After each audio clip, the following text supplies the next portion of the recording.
passing, he's controlling my knees, right? So he's doing this. When he does this, I can connect with my hands, but what I like to do is if he's controlling my knees is I pummel my feet back to the inside to his elbows, right? And you can see that immediately negates his control, right? I can even, as I do that, get control of his wrists. And now I have even more control, right? And now I can make, other connections to him, right? So, so again, it's that concept of controlling the elbows, controlling the knees. He's trying to control my knees, so I control his elbows,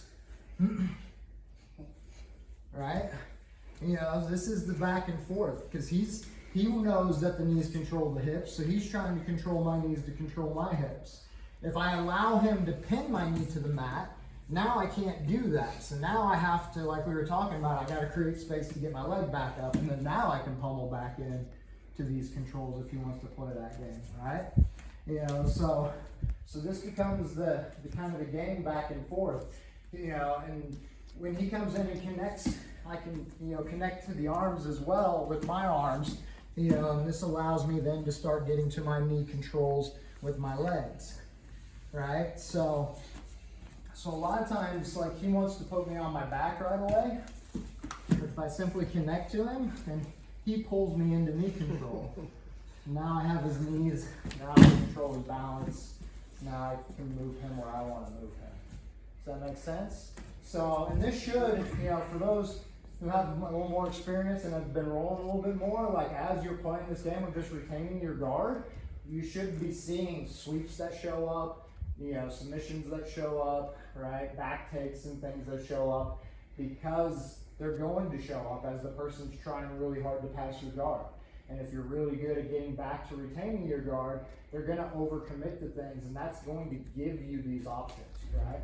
So another real basic concept, right, is when he passes my guard, he's trying to get chest to chest, right? He's trying to get here. But to get here, he has to own the space between my knee and my elbow, right? So if we're playing this game, if I keep my knees and my elbows connected, like, he can pass around the outside, that's fine. He still can't get chest to chest. Right? So he never has full control of me. And I can work my way back to guard. Right? So this is why, like, as he's passing, the last thing I want to do is start opening up for him. Now I just gave him that space to settle into. Right? He's obviously trying to create that separation as he passes, and so I've got to do what I can to prevent it. Right? So if you keep that in mind, Sean DeHibero, who's out of California, he's been a black belt longer than I think I've been alive, but he talks about this position, and he calls it the diamond position.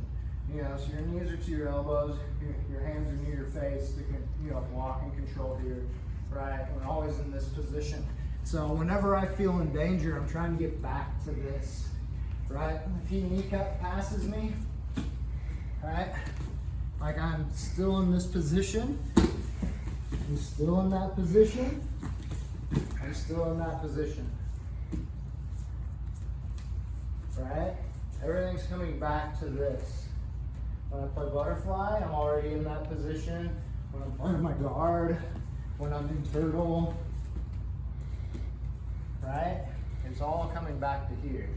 This is what's keeping me safe, so think about that, as well. I don't overextend to try to connect, because when you overextend, you open that space up, and now they can own that space, right? Cool. Questions? All right, let's grab a new partner. Let's do it again. Ready? 3, 2, 1. Your knees get too far in, now I'm not protecting anything, right? My knees are protecting my hips, so my knees have to be outside my hips, right? So I'm protecting this way. So Yeah, so the area it opens up is this inside space. That's why the knee cut is the most common pass in Jiu-Jitsu, because of this position, because this is what keeps me safe. So there's the space to start the knee cut, right? And then I work my way back through, and I still end up in this position, right? Another one of those, concepts to kind of think about when you're battling and rolling and everything. That's going to allow you to keep your guard, right? Because if it's one of those things where, it's the same with like submissions. Like if I can only hold your arm for 5 seconds before I lose control, it's going to be hard for me to submit you. I've got to go really fast and really explosive to get the finish. But if I can control you for like 2 minutes before you can get your arm back, now I got all kinds of time to work. I can slowly put that pressure on and find that submission, right? It's the same thing here. If I can keep my guard, for a long period of time, and it takes you, 2-3 minutes to pass my guard, I'm not doing a whole lot of work. I'm just kind of moving around and connecting and, to you. It's not taking a lot of energy from me. It takes a lot of energy from the person who's trying to pass. So they're burning energy, I'm chilling, right? So it's like a video game. Like your meter's draining and mine's still good. Like I'm just hanging out. So even if you manage to pass my guard, now you're tired. Guard, trying to think about what I want. I don't go, oh, I want this, and I want to do this, and I want this sweep, and I want this, submission, and I don't know. Like I just take whatever you give me. I'm just playing and keeping my guard and waiting for you to make mistakes. And when I see the mistakes show up, I attack. When you start out, like you don't have as many tools in your tool belt, so I may see something that you don't know yet. And I may take their back or, enter a leg entanglement or something, and you didn't even know that was there. That's fine. That's how the game works, right? And as you go, you get more tools in your tool belt of things you understand, so, positions, submissions that you have, available to you, and you'll see more options as they're trying to force their way past your guard. It's one of those things, the easier it is for me to keep my guard and keep you from passing, the easier my sweeps are going to show up and everything, and the harder it is for you, the more energy you're going to expend and the more tired you're going to get, right? That's the goal. After this last round, concepts that aren't making sense, things people are doing to you that you don't know how to deal with, any of that. No? Man, I must be good. A whole lot of that. A whole lot of that, but... No worries. So, they're kind of that safety blanket. Yeah, absolutely. And that's the thing. A lot of times, like as someone's like, 80-90% of the way past, our instinct is to go, oh crap. Okay, you got it. Right? And then you just gave it to them. Right? Like, okay, you're 80% past. That's not 100. Well, let me see if I can reconnect my elbow and my knee. Oh, look at that. I can. Woo, look, now you got to go somewhere else. All right, we can play this game, right? And now you got to keep working. So, it's one of those things, like I want to make you work as hard and as long as possible to pass my guard. And as you're doing that, I'm always looking for opportunities of where you're having to really put a lot of effort in to try to pass. Usually means you're opening something up somewhere else, right? And maybe I can come up, and get to the top. Maybe I can attack a submission. Maybe I can sweep you and off balance you. Like opportunities are going to show up, right? And so, as I'm staying connected, like I'm watching and feeling for where you're off balance, where you're overcommitted, all of those things to see what I can attack, right? But if you're spending a lot of energy, then your heart rate's going to rise, right? And what we know, from the research is if your heart rate raises, I think it's over like 80% of your max heart rate, towards your max heart rate, then you can't think as well anymore, right? So if you're really overexerting, then your brain shuts down. Now you can't think. So now you can't see the opportunities as they arise, and you just stay like this. You're like, oh, I got past, right? So I want to make sure that I'm not using tons of effort. And if I am, I'm doing something wrong. I'm missing something, right? Right? Like if we end up in this knee cut and I'm here, you know, like if I just try to stay here and try to work my way back to guard, it's gonna be really hard because all of his weight is coming forward, right? You know, if I try to move this leg and go, you know, like it's really hard. But I can take my bottom leg and I can just pull it out. Like you see how easy that was? Right? And I'm still framing him. He no longer has a way to side control anymore. You know, he's thinking about how he's gonna get my back because he thinks he sees it. And I put him back in my guard. Right? You know, so it becomes one of those things where if he is pinning me in one direction and I can't go this way, you know, then maybe I can go this way, you know, or if I can't go here, maybe I can just pull this out and come here. Like there's something I can move, right? And so you have to be aware of what he's not controlling. It feels like that bottom leg is trapped, but it's not. All his weight is in his knee because he's trying to get to your hip. You know, so I can real easily pull my bottom leg out. You know, so it's understanding those things and feeling those things that's going to really, you know, increase your ability to maintain your guard and just, you know, work through jiu-jitsu as a whole. Does that make sense? Yes, do that again because it seems like my leg gets trapped under there a lot. Well, so here's the thing. So if he's trying to pass, he can't pass and pin my leg. Okay. Right? He just can't do it. Right? Pin my leg instead. Like make sure I can't move that leg. Right? Like how's he gonna pass now? Like he can't come forward because all his weight's in his leg. The moment he takes his weight out of his leg, I can move the leg. Oh. Are you pushing with the top knee, I guess? Yeah, or you I'm just still framing him here. I'm not pushing. Okay. Right? I'm just framing. Right? It's just all frames. Right? So, but the only way he can keep me from moving this leg is to drop his hips and put all his weight into that leg. Now I can't move it. But now he can't pass. Right? Okay. Like, so I just chill. Right? I'm gonna chill, right? He's gotta move. You take the pressure off of my leg in order to pass my guard. It's impossible to pass and pin at the same time. That seemed very simple. Why did I not think of that?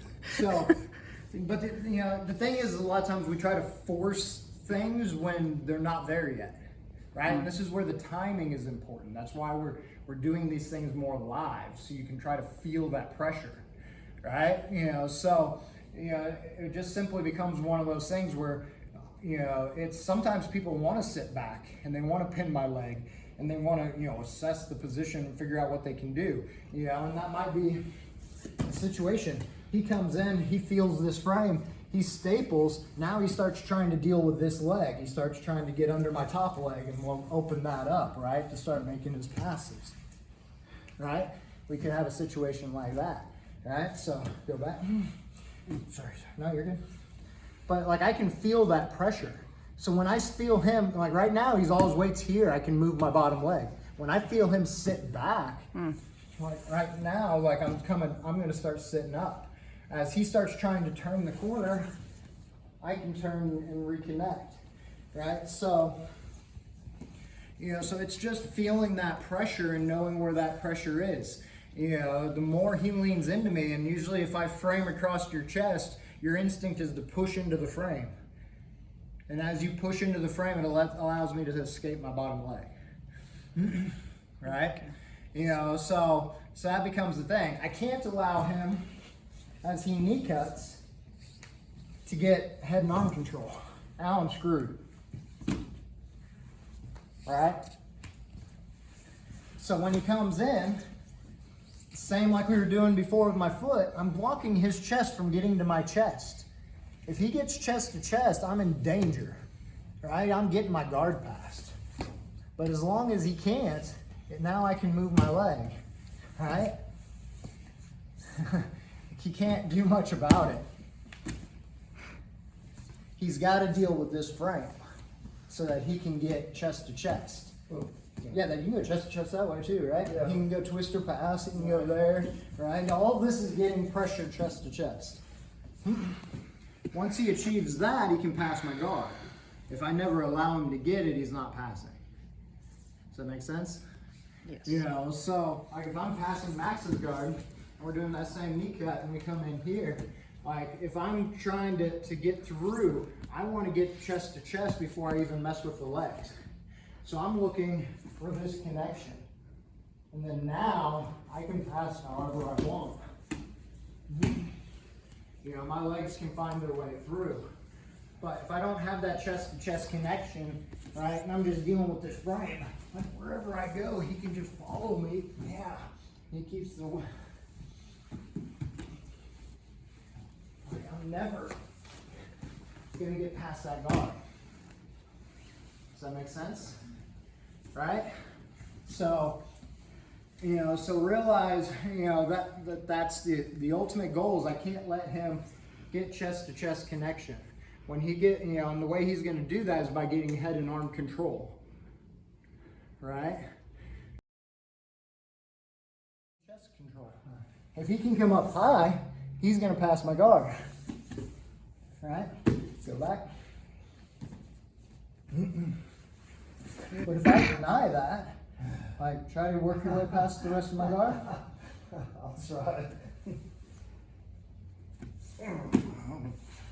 That doesn't look good.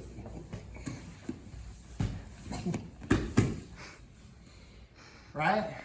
So by using that simple concept of just never allowing him to control and get pressure on my chest to pin me to the mat, I can move. And as long as I can move, it's going to be hard for him to get control. Right? Cool. Big thing with like the hip bump is the setup. Right? So I want to right. So I'm going to play it off of. I play it off of a dilemma. Right? I'm either going to break you down or you're going to posture up. Right? So I'm going to break you down and I'm going to go rubber guard. Right? Your defense is to posture up. As you posture, I hit my hip bumps. Right? So, you know, so now you have this dilemma. You know, if you stop my hip bump, right? Now I'm back to rubber guard. Right? If I posture up from rubber guard. And then it's, you know, pretty hard. But if you blast through it, then I'm back to my hip bump. Right. Right? You know, so that, you know, that's why, like, I still use the hip bump because I play a lot of rubber guard. I feel like I can never land it. So, but you gotta do it as there, and like, I'm not timing it right. Or something. I'm missing something. yeah, so, and what I'll do is like, because it's all based off of how hard you're fighting to posture up, right? Yeah. So I will control you, and as you fight, I will just keep fighting, and you keep going, right? Keep going, keep going, keep going, keep going, keep going, keep going, keep going. Okay. Right? Right. You know, so that way I want you fully committed to posturing, because then you're giving me the momentum to sweep people. I'm not pulling down. Like I'll pull down, but I don't really like yank down on it. Right. And it's one of those, like, I don't pull down, let go, and try to sit up. Like, I'm fighting you, fighting you, fighting you, go. Okay. Right? Especially the timing's messed Because I up. want you focused on, he's trying to bring me back down. Okay. Right? You know, I want you thinking, all I want to do is break you down and go to rubber guard. Shoulder crunch thread or anything up top there to kind of break it up. You know, but while you know, I want you fully focused on that, so that when you really overcommit to posturing up to break that grip, it gives me the hip bumps. Kind of like giving up an empty military day, take a small. Yes. Right. Okay.